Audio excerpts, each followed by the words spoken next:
Hi, I'm Mary Conklin, Yukon Extension Fruit Specialist, and today we're going to talk about pruning apple trees.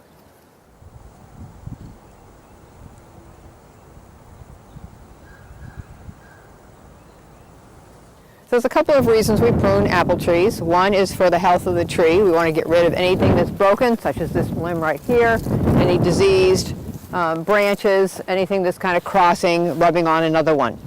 We want to prune to have better quality fruit and to open up the tree for better sunlight penetration back towards the center. So as the sunlight gets back into the center of the tree, it will dry out the foliage and the fruit in the springtime and in the summer when they get wet, so it reduces our insect disease problems.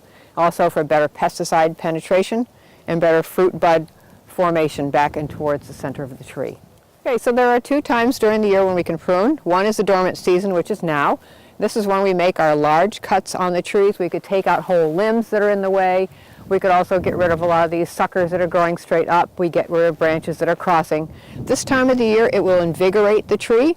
All the food source is sitting in the roots. In the springtime, when the tree starts to grow, that food moves up through the tree, and any latent buds, which are ones you don't see, will start to pop and you get more shoots. The other time to prune is in the summer, which will be late July into early September, and that does not invigorate the tree. It does remove a lot of these suckers that would be growing straight up. They'll be interfering with sunlight penetration back and towards the center of the tree. But at that time, we don't make any large cuts on the trees. So there are two different types of wood on the tree. This is a shoot, which gives you a long branch. And then we also have spurs. And these grow about 1/100th of an inch per year.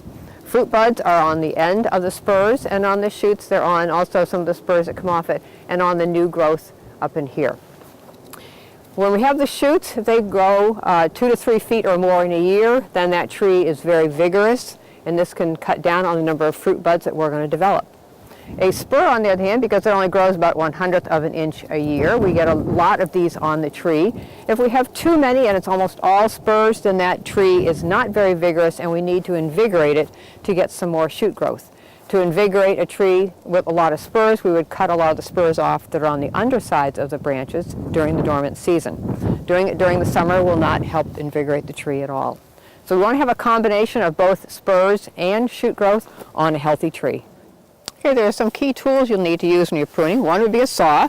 They come folding, or they can also come straight out. This is different than the saw that you would use to cut wood at your home, because this one cuts on the pull, whereas the other saws that you use on your home would cut on the push. These are really good to have. They also have very large or wide open teeth on them, so this is the kind you want to use. Don't try to use the ones that you use for cutting wood at home. You also need hand shears.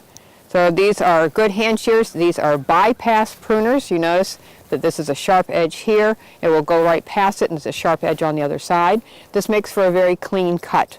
These are good for cutting small pieces of wood on the tree. Then you also need to have some loppers. Again, these are bypass. We don't use the anvil tools because this would be a hard surface and it would crush it.